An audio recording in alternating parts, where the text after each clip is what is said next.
한국에 살려면 영주권 비자 발급 어떻게 하나요? 아이들을 한국으로 보내고 싶어요. 미국의 한 온라인 커뮤니티에서 시작된 작은 파문이 거대한 물결이 되어 퍼져나가고 있습니다. 심리 상담사 클레어리의 한국에서의 새로운 삶 이야기가 미국 전역 상류층 학부모들 사이에서 폭발적인 반향을 일으키고 있기 때문입니다. 놀라운 것은 이 이야기를 접한 많은 미국 학부모들이 실제 행동에 나서고 있다는 점입니다. 최근 한 달간 미국에서 한국행 비행기표가 가족 단위로 매진되는 진풍경이 벌어지고 있으며 일부 명문 사립학교에서는 비상대책회의까지 열렸다고 합니다. 과연 무엇이 이들을 한국으로 이끈 것일까요? 지금부터 클레어와 그녀의 딸 소피가 경험한 놀라운 이야기를 시작하겠습니다. 시청하기 전에 좋아요와 구독 부탁드립니다. 제가 얼마 전 SNS 올린 이야기가 미국 학부모들 사이에서 난리가 났었는데요. 저는 휴스턴에서 심리 상담사로 일하다가 한국에서 새로운 삶을 시작한 클레어리입니다. 지금은 14살인 소피와 단둘이 살고 있어요. 소피의 아빠이자 제 남편이었던 제이드는 더 이상 우리 곁에 없지만 그의 이야기가 많은 분들에게 큰 울림을 주고 있다고 해요. 처음 이 이야기를 쓰면서 제가 이토록 많은 분들의 마음을 움직일 줄은 몰랐어요. 하지만 지금은 알겠어요. 우리가 한국에서 경험한 특별한 순간들이 왜 그토록 많은 미국 부모들의 관심을 받고 있는지를. 텍사스의 따스한 봄날, 휴스턴의 아침이 저희 가족에게 찾아왔습니다. 창 너머로 스며드는 햇살이 소피의 방에 닿자 제이드는 늘 그랬듯 기타를 들고 소피의 방문을 살짝 열었죠. 우리 공주님 잘 잤니? 제이든의 부드러운 목소리와 함께 흘러나오는 6월 마이 선샤인 음악이 우리 가족의 하루를 시작하게 했습니다. 아빠, 오늘도 늦잠 잘 뻔했어요. 소피가 웃으며 이불을 걷어내자 저는 주방에서 토스트를 굽다 말고 그 모습을 바라봤어요. 14살의 소피는 언제나 아빠의 모닝콜을 기다렸답니다. 제이드는 매일 아침 다른 곡으로 소피를 깨웠는데 소피는 그날의 노래가 무엇일지 기대하며 잠이 들곤 했죠. 제이드는 소피의 머리를 쓰다듬으며 말했죠. 우리 소피, 오늘도 좋은 하루 보내자. 아빠가 늘 지켜볼게. 그때는 몰랐습니다. 이 평범한 아침이 얼마나 소중한지, 그리고 제이든의 그 말이 얼마나 깊은 의미를 가지게 될지를요. 아침 식사 시간은 우리 가족의 소소한 행복이 가득한 순간이었어요. 제이든은 매일 아침 신문을 읽으며 재미있는 기사가 있으면 소피에게 들려주었고, 소피는 학교에서 있었던 일들을 신나게 이야기했죠. 저는 그런 둘의 모습을 보며 마음이 따뜻해졌답니다. 저는 상담사로 일하며 많은 사람들의 아픔을 마주해왔습니다. 하지만 그때의 저는 제 가족이 이토록 큰 상처를 받게 될 거라고는 상상도 못했어요. 매일 아침 제이드는 고등학교에서 음악을 가르쳤고 저는 상담소에서 내담자들을 만났습니다. 우리의 일상은 평화롭고 안정적이었죠. 제이든이 음악 교사가 된 것은 우연이 아니었어요. 대학에서 처음 만났을 때부터 그는 음악으로 세상을 더 나은 곳으로 만들고 싶다고 했죠. 음악은 마음의 언어예요, 클레어. 말로 표현하지 못하는 감정도 음악으로는 전할 수 있거든요. 그의 이런 순수한 열정이 제 마음을 사로잡았답니다. 특히 주말이면 우리 가족은 늘 함께 했어요. 휴스턴 근교의 작은 캠핑장에서 텐트를 치고 제이든이 들고 온 기타 소리에 맞춰 노래를 부르곤 했죠. 엄마, 아빠랑 나는 영원히 이렇게 지낼 수 있겠죠?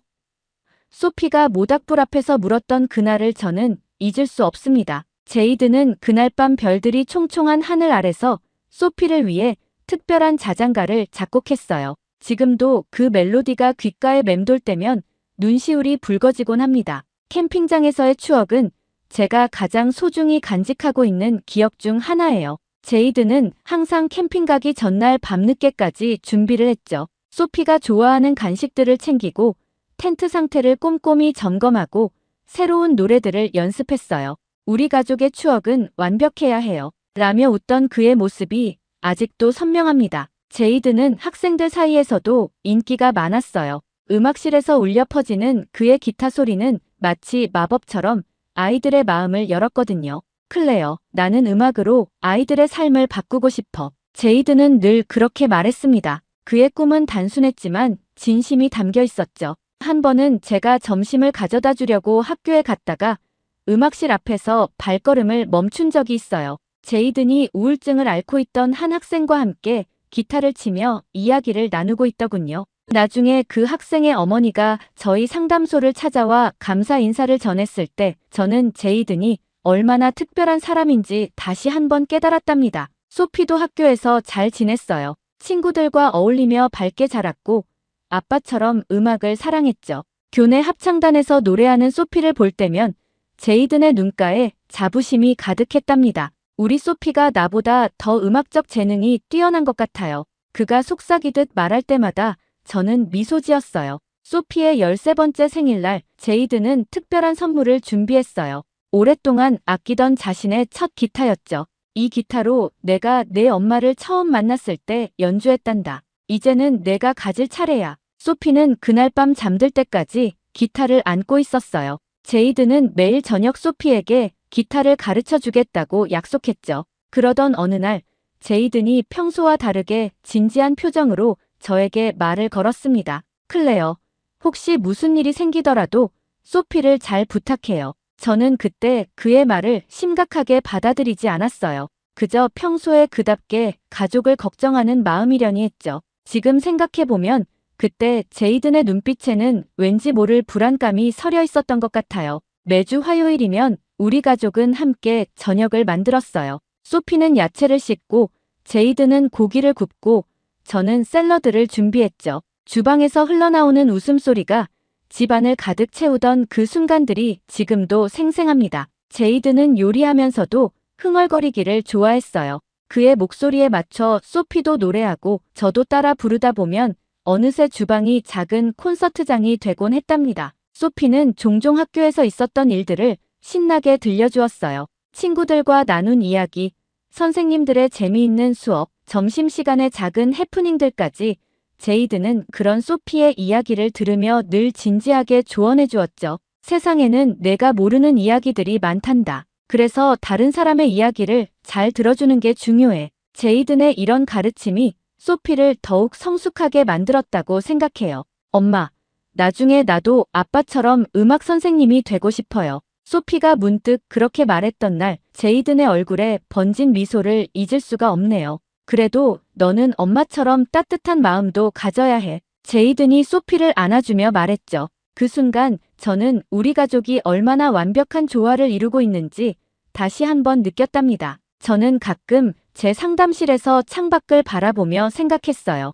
이보다 더 행복할 순 없겠다고요. 하지만 인생이란 게 참 예측 불가능하단 걸 이제야 깨닫습니다. 그 평화로운 나날들이 얼마나 귀중했는지 우리는 그때 미처 알지 못했어요. 제이든은 매일 밤 소피의 방에 들러 작은 콘서트를 열어주곤 했습니다. 소피가 잠들기 전 기타를 튕기며 들려주는 자장가는 우리 가족만의 특별한 의식이었죠. 소피야, 아빠는 늘 너를 지켜줄 거야. 약속해. 그의 마지막 자장가가 될 줄은 아무도 몰랐습니다. 휴스턴의 봄은 유난히 아름다웠어요. 뒷마당의 작은 정원에서 피어나는 꽃들처럼 우리의 일상도 찬란했죠. 제이든은 주말마다 정원을 가꾸며 이야기하곤 했어요. 이 꽃들처럼 우리 가족도 더욱 아름답게 피어날 거예요.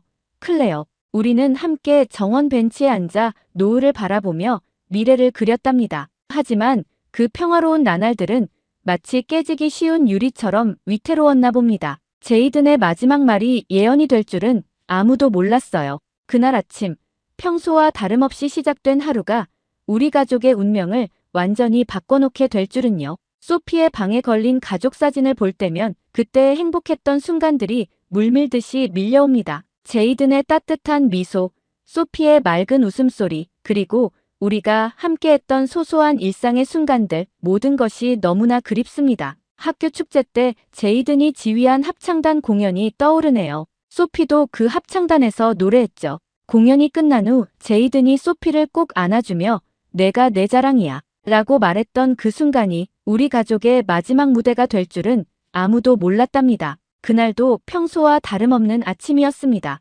휴스턴의 하늘은 유난히 맑았고 제이든은 늘 그렇듯 소피를 위해 아침 노래를 불러주었죠. 하지만 왠지 모를 불안감이 제 마음 한구석을 떠나지 않았어요. 아침 식사 자리에서 제이든이 소피를 평소보다 오래 안아준 것도 저에게 오늘 하루도 잘 부탁해요 라고 말한 것도 지금 생각하면 모두 의미가 있었나 봅니다. 엄마, 오늘 방과 후에 합창부 연습이 있어요. 아빠가 새로운 곡을 가르쳐 주신대요.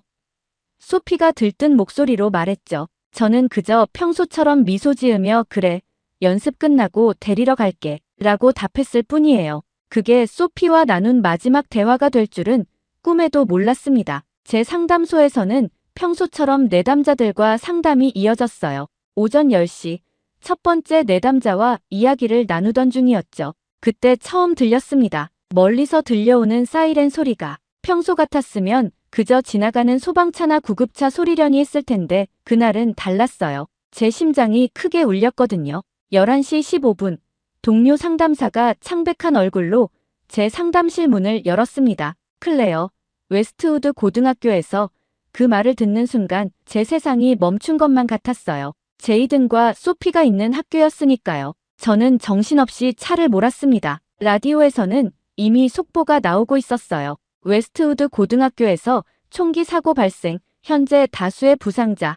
제 손이 핸들을 잡은 채 떨리고 있다는 것도 몰랐어요. 그저 제이든과 소피가 무사하기만을 기도했죠. 학교 앞에 도착했을 때의 광경은 지금도 생생합니다. 경찰차들과 구급차들이 가득했고 공포에 질린 학생들이 건물 밖으로 뛰쳐나오고 있었어요. 어떤 아이들은 울고 있었고 어떤 아이들은 멍하니 서 있었죠. 저는 필사적으로 그 아이들 속에서 소피를 찾았습니다. 음악실에 있어요. 한 학생이 떨리는 목소리로 말했어요. 제이든이 마지막으로 목격된 곳이 음악실이라고요. 제 다리가 휘청거렸지만 앞으로 나아가야만 했습니다. 그때 누군가가 제 어깨를 잡았어요. 마리아 선생님이었죠. 클레어, 제이든이 아이들을 구했어요. 마리아 선생님의 목소리가 흐려졌습니다. 그녀의 눈에서는 눈물이 흘러내리고 있었어요. 그가 범인을 막아섰대요. 다른 학생들이 대피할 시간을. 그 순간 저는 알았어요. 제이든이 더 이상 이 세상에 없다는 것을. 제 남편이, 소피의 아버지가, 그토록 사랑했던 음악 선생님이 이제는 돌아올 수 없다는 것을. 엄마.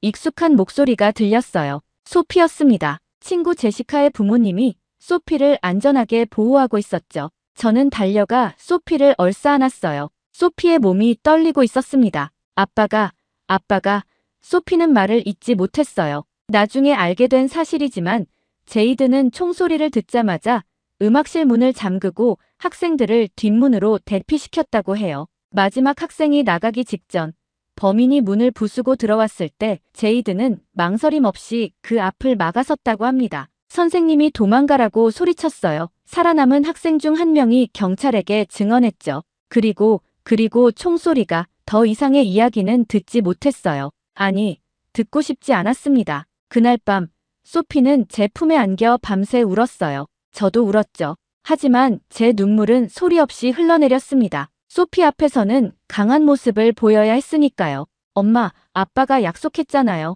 늘 지켜준다고. 소피의 그 말에 제 마음이 무너져 내렸지만 저는 그저 소피의 등을 쓰다듬어 줄 수밖에 없었어요. 다음 날 아침 뉴스에서는 제이든의 이야기를 대서특필했습니다. 영웅적인 희생으로 학생들을 구한 음악교사. 하지만 그런 헤드라인이 우리에게 무슨 의미가 있었을까요? 제이든은 이미 우리 곁을 떠났는데 장례식장은 제이든의 제자들과 동료들로 가득 찼어요. 모두가 그를 기억하고 추모했죠. 한 학생이 제이든이 가장 좋아하던 곡을 기타로 연주했을 때 저는 처음으로 제 감정을 주체하지 못했습니다. 그토록 사랑했던 음악이 이제는 가장 아픈 기억이 되어버렸으니까요. 경찰 조사가 끝나고 현실적인 문제들이 하나둘 찾아왔습니다. 학교는 당분간 폐쇄되었고 소피는 더 이상 그곳에 가지 못한다고 했어요. 밤마다 악몽에 시달리는 소피를 보며 저는 결심했습니다. 이곳을 떠나야 한다고. 우리의 새로운 시작을 위해서.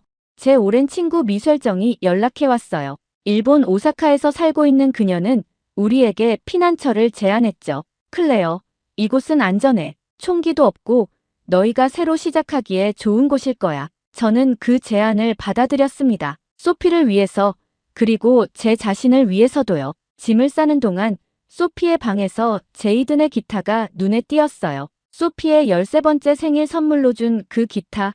소피는 며칠째 그 기타를 만지지도 않았지만 제가 치우려 하자 격렬하게 반대했답니다. 안 돼요. 이건 아빠가 준 거예요.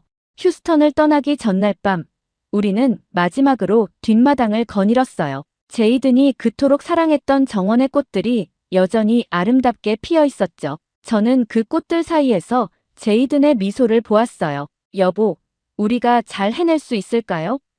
밤하늘을 보며 속삭였지만 대답은 들리지 않았습니다. 비행기 표를 예약하면서 저는 문득 깨달았어요. 우리가 떠나는 것이 도망이 아니라는 것을. 이것은 제이든이 우리에게 마지막으로 남긴 선물, 새로운 시작을 위한 용기라는 것을요. 그는 늘 그랬듯이 끝까지 우리를 지켜주고 있었던 거예요. 공항으로 향하는 차 안에서 소피는 처음으로 제이든의 이야기를 꺼냈어요. 엄마, 아빠는 정말 영웅이었죠? 저는 고개를 끄덕였습니다. 그래, 소피. 내 아빠는 영웅이었어. 하지만 그보다 더 중요한 건 내 아빠가 우리를 얼마나 사랑했는지 그거야. 소피의 눈에서 눈물이 흘러내렸지만 이번에는 작은 미소도 함께였어요. 일본행 비행기를 기다리며 저는 마지막으로 휴스턴의 하늘을 올려다보았습니다. 어디선가 은은한 기타 소리가 들리는 것 같았어요. 제이든이 늘 연주하던 그 곡, 6월 마이 선샤인. 그래요. 우리는 이제 새로운 곳에서 빛을 찾아야 했습니다. 오사카 간사이 공항에 도착했을 때의 첫 느낌을 아직도 잊을 수 없습니다. 모든 것이 너무나 정돈되어 있었고 사람들은 마치 정해진 틀 안에서만 움직이는 것 같았어요. 미셸정이 공항으로 마중 나와 있었죠. 클레어, 소피, 이제부터는 제가 도와드릴게요. 미셸의 목소리에서 진심 어린 걱정이 느껴졌습니다. 하지만 일본에서의 첫날부터 저희를 기다리고 있던 것은 차가운 현실이었어요. 임대 계약을 위해 찾아간 부동산 중개소에서 외국인이라는 이유로 거절당했죠. 대단히 죄송합니다만 미셸이 통역해주는 말들은 모두 공손했지만 그 속에 담긴 거절의 의미는 분명했습니다. 겨우 찾은 작은 아파트는 빛도 잘 들지 않는 좁은 공간이었어요. 옆집 아이들의 발소리가 너무 크다고 항의하러 온 위층 주민의 차가운 시선이 지금도 생생합니다. 규칙은 반드시 지켜주셔야 합니다. 소피는 그날 밤 이불 속에서 소리 없이 울었어요. 엄마, 나 학교 안 가면 안 돼요? 소피가 일본 학교 첫날 아침에 한 말입니다. 하지만 우리에게는 선택권이 없었어요. 소피는 교복을 입고 학교로 향했지만 그곳에서 그녀를 기다리고 있던 것은 철저한 고립이었죠. 수업 시간에 실수로 잘못된 대답을 했을 때 교실 전체가 숨죽여 웃었다고 해요. 선생님은 아무 말도 하지 않았죠. 그저 차갑게 다음 학생을 지목했을 뿐이에요. 쉬는 시간이면 소피는 혼자 창가에 서서 하늘을 바라보곤 했습니다. 제이든이 그렇게 좋아하던 음악 시간마저도 이제는 고통의 시간이 되어버렸어요. 소피는 잘 적응할 거예요. 미셸이 저를 위로했지만 현실은 달랐습니다. 급식 시간에 도시락을 깜빡했다며 울며 들어온 소피를 안아주면서 저는 처음으로 이곳에 온 것을 후회했어요. 도시락을 까먹은 게 아니라 혼자 밥을 먹기가 너무 힘들어서였다는 걸 나중에야 알았죠. 저 역시 상황은 마찬가지였어요. 심리 상담사 자격증을 인정받기 위해 찾아간 관공서에서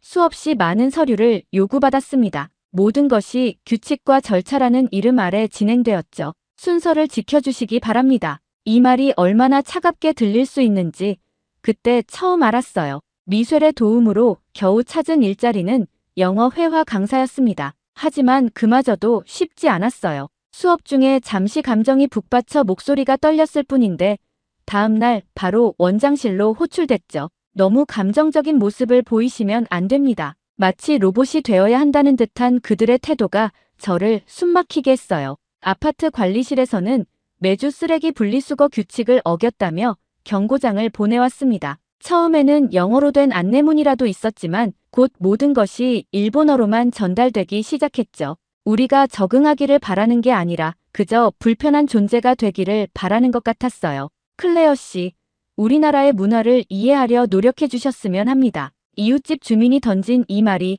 사실은 너희는 영원히 이방인일 뿐이라는 의미라는 것을 깨닫는 데는 오랜 시간이 걸리지 않았습니다. 소피는 점점 말수가 줄어들었어요. 학교에서 돌아오면 그저 자신의 방에 틀어박혀 제이든의 기타만 만지작거렸죠. 한 번은 기타 줄이 끊어져서 울던 소피를 달래주다가 저도 모르게 눈물을 흘렸답니다. 그날 밤 소피가 작은 목소리로 말했어요. 엄마, 우리 다른 곳으로 가면 안 돼요? 유일한 위안은 미셸이었습니다. 주말마다 저희를 데리고 나가 맛있는 것도 사주고 재미있는 이야기도 들려주었죠. 하지만 미셸조차도 이곳에서 10년을 살았지만 여전히 가이진이라고 차별적인 뉘앙스로 불린다며 씁쓸하게 웃더군요. 한 달이 지나고 두 달이 지나고 시간이 흘러도 상황은 나아지지 않았어요. 오히려 더 악화되었죠. 소피의 담임 선생님이 상담을 요청했을 때 저는 최악의 상황을 예감했습니다. 따님은 다른 학생들과 너무 다른 모습을 보이고 있습니다.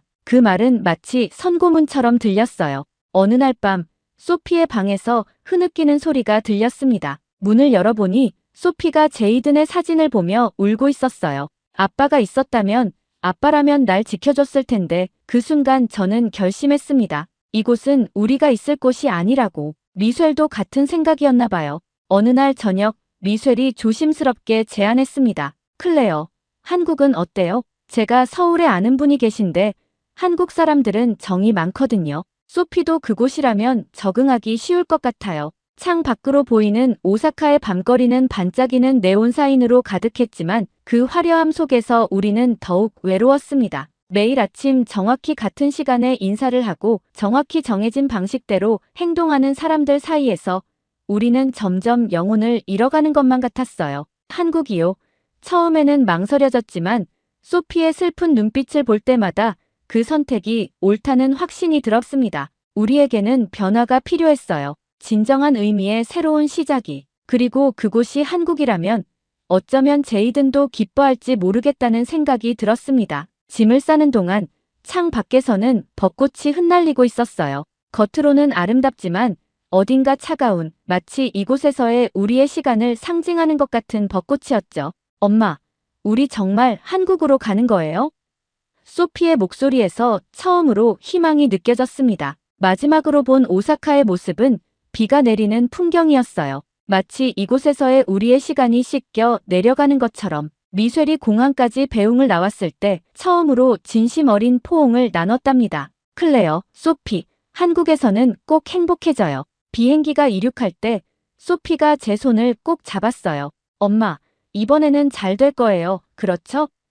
저는 고개를 끄덕였습니다. 제이든이 늘 말하던 것처럼 음악은 마음의 언어라고 했죠. 우리는 이제 새로운 곳에서 우리의 마음을 진정으로 이해해줄 수 있는 사람들을 만나고 싶었습니다.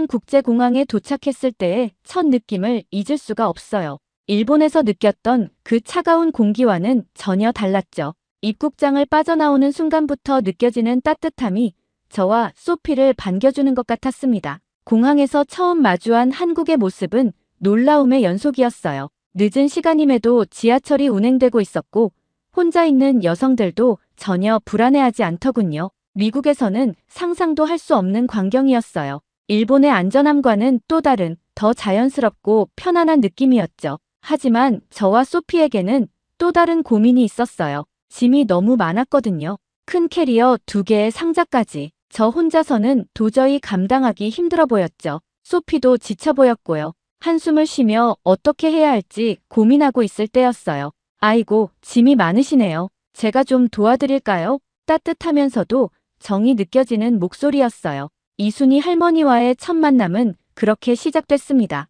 카트를 밀다가 어려움을 겪고 있던 저희를 보고 먼저 다가와 주신 거예요. 할머니는 저희를 도와 카트를 밀어주시며 이것저것 물어보셨어요. 어디서 오셨어요? 이제 한국에 정착하시려고요?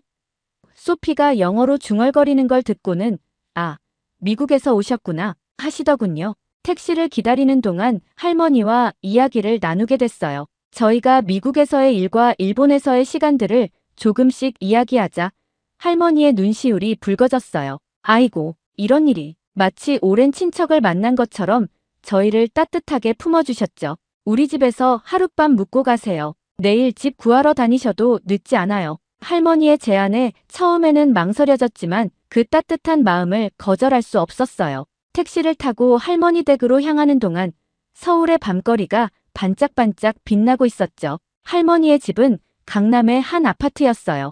방이 좀 좁아서 미안해요. 할머니가 말씀하셨지만 저희 모녀에겐 그곳이 천국 같았어요. 오랜만에 맛보는 집밥의 정겨움, 소피를 위해 특별히 끓여주신 미역국의 맛, 그리고 할머니의 따뜻한 이야기. 모든 것이 위로가 되었답니다. 우리 소피, 학교는 어디로 다닐 거니? 할머니의 물음에 소피가 처음으로 밝은 표정을 지었어요. 할머니는 그날 밤 늦게까지 저희와 함께 주변 학교들을 검색해 주셨죠. 여기 강남초등학교가 좋을 것 같은데 내가 내일 교장 선생님한테 한번 전화해 볼게. 다음 날 정말 놀라운 일들이 펼쳐졌어요. 할머니의 소개로 만난 부동산 중개사님은 저희의 상황을 듣자마자 발벗고 나서서 도와주셨답니다. 이 아파트가 좋을 것 같네요. 학교랑도 가깝고 주변에 마트도 있고. 중개사님은 단순히 집을 보여주시는 것을 넘어서 마치 자신의 가족을 위해 집을 고르듯 세심하게 설명해 주셨어요. 소피의 전학 수속도 일사천리로 진행됐어요. 교장 선생님께서 직접 나오셔서 소피를 반겨주셨죠. 힘들었겠구나. 이제는 우리 학교가 내 편이 되어줄게. 그 말을 들은 소피의 얼굴에 오랜만에 미소가 번졌어요. 이사하는 날 정말 많은 분들이 도와주셨답니다. 옆집 아저씨가 혼자 사는 젊은 여자분이라며 무거운 짐을 다 날라주시고 아래층 아주머니는 김치와 반찬을 한 아름 들고 오셨어요.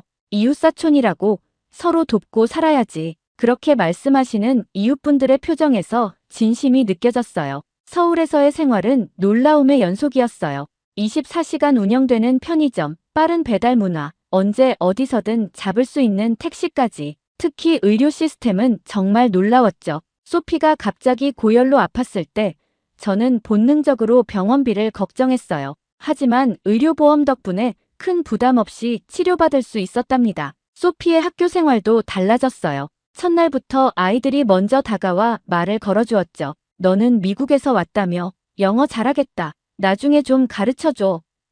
소피는 처음으로 학교에 가는 것이 두렵지 않다고 말했어요. 특히 음악 선생님은 소피의 상황을 듣고 특별히 신경 써주셨답니다. 아버님이 음악 선생님이셨다고? 그럼 우리 학교 합창부에 들어오는 건 어떨까? 소피는 그날 처음으로 제이든의 이야기를 다른 사람에게 털어놓았어요. 이순희 할머니는 매주 주말이면 저희를 찾아와 주셨어요. 아이고, 우리 소피 얼굴이 좋아졌네.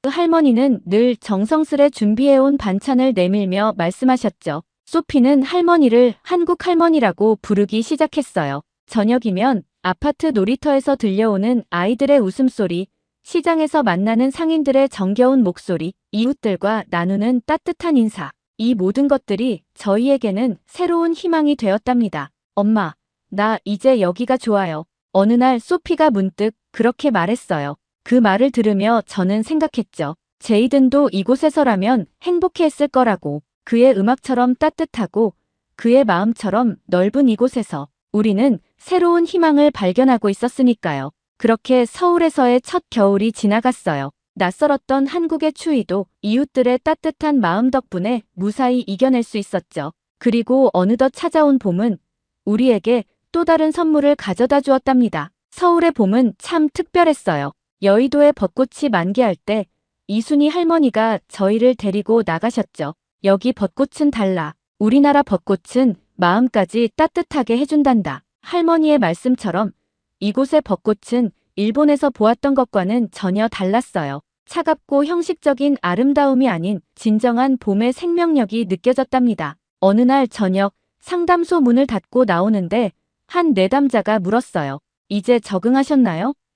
저는 잠시 생각에 잠겼죠. 네, 이제는 정말 이곳이 편해요. 밤늦게 지하철을 타도 골목길을 걸어도 안전하잖아요. 미국에서는 상상도 못할 일이에요. 제 대답에 내담자도 고개를 끄덕이셨어요. 맞아요. 우리나라가 이렇게 안전한 줄 몰랐네요. 실제로 통계를 보니 더욱 놀라웠어요. 미국은 작년에만 400건이 넘는 총기 사고가 있었다고 해요. 반면 한국은 강력 범죄율이 세계에서 가장 낮은 나라 중 하나라고 하더군요. 일본도 안전하긴 했지만 그건 엄격한 규율 때문이었죠. 하지만 한국의 안전은 달랐어요. 서로를 배려하는 마음, 이웃을 생각하는 정이 만들어낸 자연스러운 안전함이었답니다. 소피의 변화는 학교 합창부에서 시작됐어요. 처음에는 망설였지만 음악 선생님의 끊임없는 격려로 합창부에 들어갔죠. 소피야, 내 목소리에는 특별한 이야기가 담겨 있어. 선생님의 말씀에 소피는 조금씩 자신감을 되찾아갔어요. 엄마, 나 오늘 솔로 파트 제안받았어요. 어느 날 소피가 뛰어오듯 귀가했을 때 저는 그만 눈물이 났답니다. 제이든이 그토록 사랑했던 음악이 이제는 소피의 치유제가 되어주고 있었으니까요. 저 역시 조금씩 새로운 삶을 만들어가고 있었어요. 한국의 심리 상담 자격을 취득하고 작은 상담소를 열었죠. 특히 외상 후 스트레스를 겪는 내담자들을 많이 만났는데 제 경험이 그들에게 위로가 되었다는 게 신기했어요. 선생님도 그런 일을 겪으셨다고요? 어떻게 이겨내셨어요? 한 내담자가 물었을 때 저는 처음으로 제 이야기를 다른 사람과 나눌 수 있었답니다. 그동안 제가 얼마나 많은 이야기를 가슴에 담아두고 있었는지 그제야 깨달았어요. 주말이면 소피와 저는 특별한 시간을 보냈어요. 남산타워에 올라가 서울을 내려다보며 제이든과의 추억을 나누기도 하고 한강공원에서 피크닉을 하면서 새로운 추억을 만들기도 했죠. 처음으로 김밥을 만들어 본 날 소피가 웃으며 말했어요. 아빠가 보면 깜짝 놀라겠죠? 한국의 명절은 저희에게 특별한 의미가 되었어요. 이순이 할머니 댁에 모인 가족들은 저희를 진짜 가족처럼 대해주셨거든요. 우리 소피가 송편을 제일 예쁘게 빚는구나. 할머니가 소피를 칭찬하실 때마다 소피의 눈빛이 반짝였답니다. 학교에서는 운동회가 열렸어요. 소피가 달리기 시합에 나갔을 때 반 친구들이 소피야, 파이팅! 하고 외치는 소리에 저도 모르게 울컥했죠. 일본에서는 상상도 못했던 광경이었으니까요. 소피는 3등을 했는데 마치 1등이라도 한 것처럼 기뻐했어요. 우리 딸이 이제 한국말도 제법이네. 시장 할머니들이 소피를 귀여워해 주실 때마다 소피는 수줍게 웃었어요. 한국어를 배우는 게 힘들 법도 한데 소피는 놀라울 정도로 빨리 적응해 갔죠. 한국어는 마음의 언어 같아요, 엄마. 소피의 말처럼 이곳의 언어는 우리의 마음을 어루만져주는 것 같았어요. 특히 기억에 남는 건 소피의 첫 교내 음악회였어요. 합창단의 마지막 곡으로 넬라 판타지아를 부를 때였죠. 소피의 솔로 파트가 시작되자 객석이 숨을 죽였어요. 맑고 순수한 소피의 목소리가 강당을 가득 메웠을 때 저는 제이든이 바로 옆에 있는 것처럼 느껴졌답니다. 음악회가 끝나고 소피가 제게 달려왔어요. 엄마, 나 아빠한테 들려주고 싶었어요. 아빠가 들으셨을까요? 저는 소피를 꼭 안아주었죠. 그럼 아빠가 분명 듣고 계실 거야. 내가 얼마나 멋지게 성장했는지. 우리 아파트 단지에는 작은 음악 동호회가 있었어요. 소피가 용기를 내어 가입했을 때 회원들은 너무나 반갑게 맞아주었죠. 우와, 내가 그 유명한 소피구나. 합창부에서 솔로한다는 소문 들었어. 소피는 그곳에서 제이든의 기타를 다시 꺼내들었어요. 동호회 회원 중 한 분이 기타를 가르쳐 주시겠다고 했을 때 소피의 눈빛이 달라졌어요. 아빠가 하시던 것처럼 가르쳐 주실 수 있으세요? 그 질문에 담긴 의미를 아시는지 선생님은 특별히 더 정성껏 소피를 지도해 주셨답니다. 매주 토요일 아침이면 소피는 일찍 일어나 기타를 챙겼어요. 엄마, 나 이제 6월 마이 선샤인을 완벽하게 칠 수 있어요. 제이든이 매일 아침 소피를 깨우며 불러주던 그 노래를 이제는 소피가 직접 연주할 수 있게 된 거예요. 한국의 목욕탕 문화도 저희에게는 특별한 치유의 시간이 되었어요. 처음에는 낯설었지만 이순이 할머니가 데려가 주신 후로는 매주 빠지지 않고 다녔죠. 같이 때밀어주고 이야기 나누고 이게 우리나라의 정이야. 할머니의 말씀처럼 그곳에서 저희는 몸과 마음을 함께 씻어냈답니다. 어느 날은 목욕탕에서 만난 할머니들이 소피의 등을 밀어주시며 이야기를 나누셨어요. 아이고, 이렇게 어린 게 겪은 일이 참. 그런데 신기하게도 그날 이후로 소피의 악몽이 줄어들더군요. 한국의 정이 가진 치유의 힘이었을까요? 소피의 담임 선생님도 큰 힘이 되어주셨어요. 소피가 많이 달라졌어요. 이제는 친구들과 장난도 치고 수업 시간에 발표도 잘하고 참관 수업 날 선생님께서 해주신 말씀이에요. 그동안 소피가 얼마나 노력했는지 그 말씀을 통해 다시 한번 느낄 수 있었죠. 우리 동네 작은 공원에서는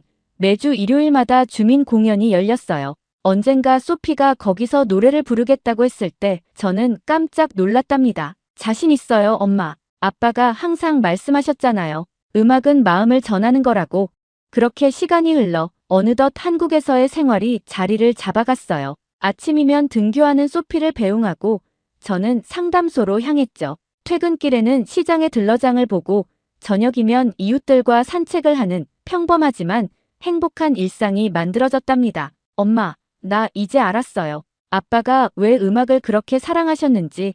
어느 날 소피가 문득 그렇게 말했어요. 음악은 우리를 치유해 주잖아요. 마치 한국이 우리를 치유해 준 것처럼. 소피의 말처럼 이곳에서 우리는 조금씩 치유되어 갔어요. 제이든의 부재는 여전히 아프지만 이제는 그 아픔을 안고 앞으로 나아갈 수 있게 되었답니다. 엄마, 우리 동네 정말 좋아요. 어느 날 소피가 학원에서 돌아와 말했어요. 밤에도 안전하고 지하철로 어디든 갈 수 있고 무엇보다 사람들이 진짜 따뜻해요. 미국에서는 이웃이 누군지도 몰랐는데 여기서는 모두가 가족 같아요. 한국의 교육열도 처음에는 놀라웠지만 이제는 그 속에 담긴 진심을 이해하게 됐어요. 아이들의 미래를 위해 모든 것을 바치는 부모들의 마음, 그리고 그런 환경 덕분에 소피도 더 열심히 공부하게 됐죠. 미국에서는 느끼지 못했던 선의의 경쟁과 성장이 있었답니다. 이런 모든 것들이 우리가 한국을 새로운 고향으로 선택한 이유가 되었어요. 안전하고 편리하고 무엇보다 사람의 온기가 살아있는 이곳에서 우리는 진정한 삶의 의미를 다시 찾아가고 있었으니까요. 서울의 가을이 깊어가던 어느 날 소피가 특별한 제안을 했어요. 엄마, 우리 아빠를 위한 작은 음악회를 열면 어떨까요? 소피의 눈빛은 오랜만에 보는 설렘으로 가득했답니다. 이순희 할머니는 그 소식을 듣자마자 장소부터 알아봐 주셨어요. 우리 아파트 작은 공연장이면 딱이겠다. 그 음악 동호회 회원들도 소피의 학교 친구들도 모두 한마음으로 도와주겠다고 나섰죠. 제이든 선생님을 기리는 추모 음악회. 소피가 직접 포스터를 만들었어요. 한글과 영어로 정성스레 썼더군요. 그 모습을 보며 저는 생각했어요. 이제 우리는 정말 앞으로 나아가고 있구나 하고요. 준비 과정은 그 자체로 치유의 시간이었어요. 소피는 매일 밤 제이든의 기타를 들고 연습했고 학교 친구들과 합창 연습을 했죠. 이웃들은 간식을 준비해주겠다며 나서고 심지어 구청에서도 행사 지원을 해주시겠다고 했답니다. 아빠가 가장 좋아하시던 곡으로 시작할 거예요. 소피가 6월 마이 선샤인을 연습할 때마다 저는 아침마다 울리던 제이든의 기타 소리를 떠올렸어요. 그 추억이 이제는 미소 짓게 만드는 것이 신기했죠. 음악회 당일 작은 공연장은 사람들로 가득 찼어요. 소피의 학교 선생님들, 이웃들, 제 상담소 내담자들까지 심지어 처음 보는 얼굴들도 있었답니다. 나중에 알고 보니 소문을 듣고 찾아오신 분들이었어요. 오늘 우리는 특별한 분을 기억하기 위해 모였습니다. 소피가 떨리는 목소리로 말을 시작했어요. 제 아빠는 음악 선생님이셨고 많은 학생들의 꿈과 희망이 되어주셨어요. 그리고 마지막 순간까지 다른 사람들을 지키셨죠. 첫 곡이 시작되자 객석이 숨을 죽였어요. 소피의 맑은 목소리가 기타 선율과 어우러져 퍼져나갔죠. 그 순간만큼은 제이든도 이 자리에 함께 있는 것 같았어요. 소피의 연주를 들으며 미소 짓고 계실 것만 같았죠. 다음 곡은 제가 한국에서 새로 배운 노래예요. 소피가 아리랑을 부르기 시작했을 때 객석에서는 작은 탄성이 흘러나왔어요. 한국의 정서가 담긴 그 곡을 부르는 소피의 목소리에는 이제 더 이상 슬픔만이 아닌 희망이 담겨 있었거든요. 음악회의 하이라이트는 소피의 합창단과 음악 동호회가 함께 부른 넬라 판타지아였어요. 소피가 솔로 파트를 부를 때 저는 제이든이 늘 하시던 말씀이 떠올랐어요. 음악은 영혼의 언어야. 그날 그 공연장에 있던 모든 이들의 영혼이 하나가 된 것 같았답니다. 마지막 순서로 소피가 직접 작곡한 곡을 연주했어요. 이 곡의 제목은 아빠의 미소예요. 간단한 멜로디였지만 그 안에는 소피의 모든 마음이 담겨 있었죠. 제이든을 향한 그리움, 새로운 삶에 대한 희망, 그리고 이곳 한국에서 받은 따뜻한 사랑까지. 공연이 끝난 후 많은 분들이 눈물을 훔치셨어요. 이순희 할머니는 소피를 꼭 안아주시며 말씀하셨죠. 내 아빠가 얼마나 자랑스러워 하실까. 그 말에 소피도 저도 울컥했답니다. 그날 밤 집으로 돌아오는 길에 소피가 말했어요. 엄마, 나 이제 알았어요. 아빠는 우리 곁을 떠난 게 아니라는 걸 우리 마음속에 계시는 거예요. 소피의 말에 저는 고개를 끄덕였어요. 그래요. 제이드는 늘 우리와 함께 있었던 거예요. 이제 저희의 일상은 많이 달라졌어요. 매일 아침 소피는 등교 전에 작은 기도를 해요. 아빠, 오늘도 저 잘할게요. 저는 상담소에서 더 많은 사람들의 아픔을 어루만지고 있고요. 우리가 받은 사랑을 다시 나누는 일, 그게 제이든이 바랐던 삶이 아니었을까요? 소피는 중학교 2학년이 되었어요. 이제는 한국말도 완벽하게 하고 학교에서도 상위권 성적을 유지하고 있죠. 특히 음악 시간에는 늘 전교에서 가장 높은 점수를 받는답니다. 선생님들은 소피가 제이든의 재능을 그대로 물려받았다고 하시더군요. 얼마 전에는 뜻밖의 소식을 들었어요. 소피가 다니는 학교에서 제이든 리 음악장학금을 만들기로 했다는 거예요. 매년 음악에 재능이 있는 학생 1명을 선발해서 지원한다고 해요. 그 소식을 들었을 때 저는 다시 한번 이곳이 우리의 새로운 고향이 되었음을 실감했답니다. 우리 집 거실 한켠에는 여전히 제이든의 사진이 걸려 있어요. 하지만 이제는 그 사진을 볼 때마다 슬프지만은 않아요. 그의 미소에서 따뜻함과 희망을 느낄 수 있거든요. 제이든이 그토록 사랑했던 음악처럼 우리의 삶도 계속해서 흘러가고 있으니까요. 이제 저는 말할 수 있어요. 우리가 겪은 그 모든 일들이 비록 힘들었지만 결국은 우리를 더 강하게 만들어 주었다고요. 일본에서의 시간도 그것은 우리가 진정한 행복이 무엇인지 깨닫게 해준 소중한 경험이었어요. 그리고 무엇보다 이곳 한국에서 만난 모든 분들께 진심으로 감사드립니다. 이순희 할머니, 소피의 선생님들, 이웃들, 여러분의 따뜻한 마음이 있었기에 우리는 다시 일어설 수 있었어요. 이제 서울은 저희에게 진정한 고향이 되었어요. 강남의 작은 아파트는 이순희 할머니와 이웃들의 정이 가득한 우리의 보금자리가 되었고 소피는 학교에서 모범생으로 인정받고 있죠. 제 상담소도 점차 자리를 잡아가고 있어요. 특히 해외에서 온 내담자들을 위한 상담 프로그램은 많은 분들께 도움이 되고 있답니다. 한국의 따뜻한 정을 전하는 제가 되고 싶어서요. 며칠 전에는 구청에서 연락이 왔어요. 다문화 가정 지원 프로그램의 자문위원으로 활동해달라고요. 저희가 받은 사랑을 이제는 저희가 나눌 수 있게 된 거죠. 소피는 이제 완벽한 서울 사람이 되었어요. 친구들과 명동에서 쇼핑도 하고 주말이면 한강에서 버스킹도 하고 때로는 그 모습을 보며 생각해요. 제이든도 이런 소피의 모습을 어딘가에서 흐뭇하게 바라보고 있지 않을까 하고요. 우리 가족의 새로운 이야기는 여기 서울에서 계속될 거예요. 이곳에서 받은 사랑과 정을 마음 깊이 간직하며 또 다른 이들과 나누면서 그렇게 우리는 이제 진정한 서울 사람이 되어가고 있답니다. 여기까지가 저희 이야기였습니다. 많은 미국 부모님들이 제 글을 읽고 한국행을 결심하고 계시다고 하네요. 그 이유가 이제는 조금 이해되시나요? 총기 사고의 위험으로부터 벗어나 안전하게 아이를 키우고 싶은 부모의 마음, 그리고 그 마음을 따뜻하게 안아주는 한국의 모습까지. 이 이야기를 읽어주신 모든 분들께 진심으로 감사드립니다. 여러분의 관심과 응원이 저희 같은 이주 가정들에게 큰 힘이 된답니다. 앞으로도 한국에서의 새로운 이야기가 이어질 때마다 여러분과 함께 나누고 싶어요. 감사합니다.